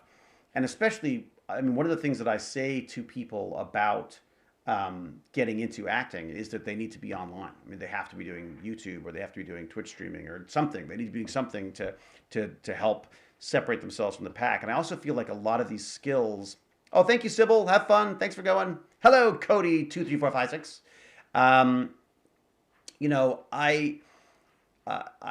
I think that a lot of the skills that you get from being online and being able to talk and roll with the comments and all that, these are skills that I think would be useful to them in life, for doing presentations and all that kind of stuff. For presentations, for even just thinking on your feet, for improv, for whether they want to be actors or broadcasters or presenters, or even if they want to be behind the scenes, it's still good to know about what's happening in front of it as well. So Black Shawarma, you're an actor? No, not really. The great stream today, David. Have a good day. Oh, thank you, Boon Boys. Appreciate it very much. Yes, I should be wrapping up, shouldn't I? I've got 4 minutes. Yeah, so tomorrow at 4 p.m. Eastern Daylight Time, I will be talking with the bandits. And what I do is I speak to the game bandits via Discord, but I keep it just to them on the chat. Most of the time they're dual screening as well, so sometimes they're paying attention, sometimes they're not. Often they're not. Noodles is always paying attention, so in fact you got to be careful because Noodles is always paying attention. But anyway, so that's the plan for tomorrow. So tomorrow I won't be able to do quite so much sort of interacting with the stream, but I think you'll find there's some interesting stuff in there for sure, especially if you've got kids. And the other thing I'm going to throw out there now is I'm looking to expand the kids. Expand the kids. I want them to get larger. No, I'm looking to sort of expand the reach of Tech Bandits kids. So I'd like to bring in some kids from around, from around the world, basically anyone who's available at that time. So if people have kids who might be interested in this stuff, let them know, and then let me know, and I will try to get them in the chat as well. I need to avoid having. I don't want it to be hijacked by Stargate discussions, so I need to keep it to the kids, and I need to keep it to the kids that want to talk about video games, and or science, depending on how the case is. So I do need to try to keep it on track if possible. But I just like right now I'm just dealing with my local kids, which I love. We used to have some British kids in there as well, but because I've had to go after school, the timing isn't so good. So maybe depending on how many people there are, if there are a lot of people on the other side of the planet then that want to be a part of it, maybe I'll do an earlier one instead or as well. So yeah. Yeah, Pac Bum. If you've got people who yeah want to be a part of it, then for sure. Did Noodles ever get her Tech Bandit sticker yet? I think so. I think she did. If not, I got a whole stack of them here, so she can just come pick one up. Never jump into a pile of leaves with a wet sucker. Yep. Bad idea, Lady Shelley. Good advice. Is that what you're leaving us on? David, there's a deal on Amazon Prime today for wireless mic on Amazon Canada, just for today. Offset. Thank you. What do they cost? Which ones? I need to get, I think I should get the Rode ones. The Rode, R-O-D-E, is that right? Sound like the best ones, but I need to just do a little bit of research, unless anyone could tell me. Before you go, thank you. I enjoyed it, even if you didn't build the Chitty Chitty Bang Bang car like promised on Twitter. I did. And I like your acting too, even being beaten by a chimp. Oh, come on. Some of my best acting was being beaten by a chimp. Given that it wasn't a chimp, it was a man pretending to be a chimp, which I'm telling you takes a lot of acting. How should we connect? My 14-year-old daughter would love to start getting into all this. Tristlo NS, do the email. Oh, Cal, what was it? What was it email? How does he do it? E, that's it. So just that. Let me just see if I can do that. Okay, great. Okay, so I got it. Okay, so yes, get in touch via that. And again, I don't mean to be I don't want to be dismissive. I don't want to be rude in any way. But this is for the kids. Like I really think it's important that we have these kind of things as well, and we get to do Stargate streams, which hopefully will happen Sunday again. But I think it's important that when we do the Tech Bandits and the Game Bandits that I do focus on the kids as much as possible. So obviously that's it. You could send stickers for donations. I guess I could. I guess I could sign stickers and send them. I think I'd spend a lot of time going to the mail, wouldn't I? I will hammer adults out of the Bandits and anything Stargate as well. Thank you, Cal. Cal's way tougher than I am. The Stargate stuff, I don't mind a little bit of Stargate stuff. Sometimes the kids like that, but I just, as long as we can sort of steer things, we keep things sort of roughly off track as we normally do. So, where do you go when you go to sleep? Says Kavser. Where do you go when you go to sleep? Where do I go when I go to sleep? I have a lot of dreams about being in a giant robot. I've always wanted to be in a giant robot. I've had dreams of that since I was a little kid, actually. And then sometimes I'm attacked by wolves. Basically, those are the two things that I have. Game Bandits, Wednesdays. Tech Bandits, Thursday. No, Watcher. Thursday I haven't been doing because I've been filming on Thursdays, and I'm filming again this Thursday. So I'm thinking, as long as it's not a holiday on Monday, I would do Wednesday for Game Bandits, and then Monday would be Tech Bandits, and I should definitely put that in a link somewhere, shouldn't I? Wednesday and possibly Mondays from now on. I shall do my best, Cal. I shall do my best. I go into nightmares when I go to sleep myself. The weird thing is I'm one of those people who I can do that. What's it called? Where you can take control of your dream. I learned early on. I used to have horrible nightmares. Like I used to be scared to go to bed at night because of night terrors. Not night terrors, like nightmares. They were just nightmares. I used to have dreams always about wolves, usually dressed up as humans. It was horrible. And they used to, kill my family and stuff, and I was unable to stop them. And then I learned that if I could get them to kill me, I would wake up. So I'd wake up every dream by having been attacked by these wolves. It was horrible. But eventually I started going like, wait a second. Okay, so how do I deal with this? And so what I did was I started reading a lot about wolves, and I started reading a lot about werewolves and folklore around wolves, and indigenous beliefs about wolves and stuff. And so I started. I basically tried to turn my fear into a fascination with, and then a love for wolves. And it got to the point that in my dreams, I'd have like wolf packs that I could control. And I had there was a robot wolf at one point too, I think. But I basically got to the point where I could control my dreams. And to this day, almost without fail, I can take control of a dream as long as I realize I'm dreaming, if that makes sense. Yeah, so my nightmares become really cool because I end up having a certain control over them. So 401, as long as the dreams don't have clowns. Yeah, I'm not a big fan of clowns. But clowns never had the same I never had the same phobia of clowns as other people did. But wolves, for some reason, and it wasn't even regular wolves. Like I love wolves. There's a wolf on my wall here. I love wolves. I love dogs. But there was something about wolves dressed up in people's clothing. Like so, it was like to me the nightmares came from obviously like Little Red Riding Hood or the Three Little Pigs or any of these or these horrible cartoons with the wolves dressed up in suspenders and things. Yeah, they were usually probably thinly veiled racist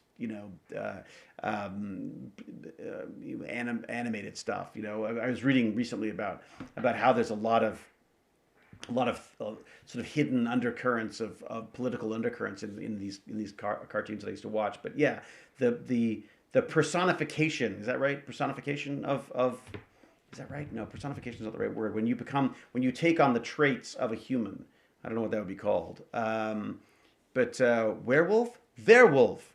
All right. Oh my God, I love Tinkercad. Nothing 5527. Tinkercad was a big part of Tech Bandits. We haven't used it for a while now, but because we haven't been able to do anything with it. But I was looking into there's a couple of features that I love about Tinkercad, which allows you can export into Minecraft, or you could export into Lego that you could then build. So there's just anthropomorphizing. That is the word that I love. Anthropomorphizing. Exactly, as Paperclip say that. Anthropomorphize. So anthropomorphized. Would you say anthropomorphized wolves? Interesting. Is it true that you dream that a whale will owe you? I did not dream that. There you go. Anyone here own a Neo Geo? What is a Neo? Why do I know a Neo Geo? What is a Neo Geo? Sounds very familiar to me. A Neo Geo. What is a Neo Geo? I'm looking it up. Neo Geo. What is a Neo Geo? What is that? Oh. Oh, wow. That is going back a ways. The Neo Geo. Yeah. Man, I wanted one of those. When was that? That was 1990. Wow. Yes. I just remember loving that the arcade style controllers was the thing that got me. Yeah, I used to love that. I wanted to collect all those old things, actually. That'd be kind of fun. Your mic might injure you soon, but keep going. Kapow! Black Shawarma says, is giving me permission to keep going. What was the final exam? Oh, wow. Stargate Lover actually used that word in an exam. Very good. Did you spell it right? I'm sure I would have got it wrong. The word MAME and kids don't belong in the same sentence. What happens to your conscious self when you are not dreaming? God, this is getting deep, man. I don't know. It's too late for that. If you put wolves into human clothes, you are anthropomorphizing them. I see. Very good. Thank you. 60 pounds per game was a bit much back in the day. Was it really as much as that? Wow. Wow. Cal is going to start banning people for being too deep because she knows how shallow I am. All right, folks. I should wrap it up. Very, very much appreciated yes, very, very much appreciate everybody from being here and for listening to me natter on. Now that I've stopped making sense or started making sense, perhaps I should move on. I think I've got a 3D printer to build. I got to get onto this. But hopefully we'll see you tomorrow. If anyone's got any things to add for the Tech Bandits, by all means, feel free to send me an email or anything. I know we've got some great suggestions from people as we've gone along. So victory shout! Thank you very much. Inthractus, Pacmom, Xenos, even Cal. So many subbies today. It's true. Thank you, everyone. Indeed, Cal. Very good point. Can you build the 3D printer on the stream? I guess I could try. The problem is I keep thinking I should build it on the stream, and then, of course, I never get around to it. I think it might be too much of a distraction for me, the stream. I think I may end up getting far too distracted while I'm trying to actually build it. And I think I should build it, and then maybe I'll check in with you along the way, something like that. But are we forgetting something important? It's so true. Happy birthday to Cal. Happy birthday to Cal. Happy birthday, dear Cal. It's every day is Cal's birthday because Cal likes nothing more than feeling important and separated from the crowd. So yeah, have Baz stream while you're building. Yeah, that could work. It's a dead horse. It's not a dead horse, Ruby K. This is that no. It's a very much living and kicking horse. I don't think you should call Cal a dead horse like that. I think that's very rude. But everybody, happy birthday to Cal, whose birthday was sometime last month. When's Ruby K's again? I think I've already wished you happy birthday, but we said this before. What was it again? I'll never remember. Then Resurrect the Horse. ASMR birthday song. Here we go.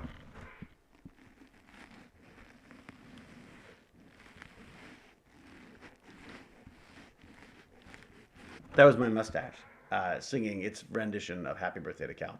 All right, everybody. I might watch Stargate tonight after this. Very wise, very wise. No, not the mustache. The mustache cleaner microphone. Yeah, I think I may have got some fluff out of that. All right, everybody. Until we geek again, I will say cheerio. And as we so kindly put it, as the dog so beautifully puts it, huzzah!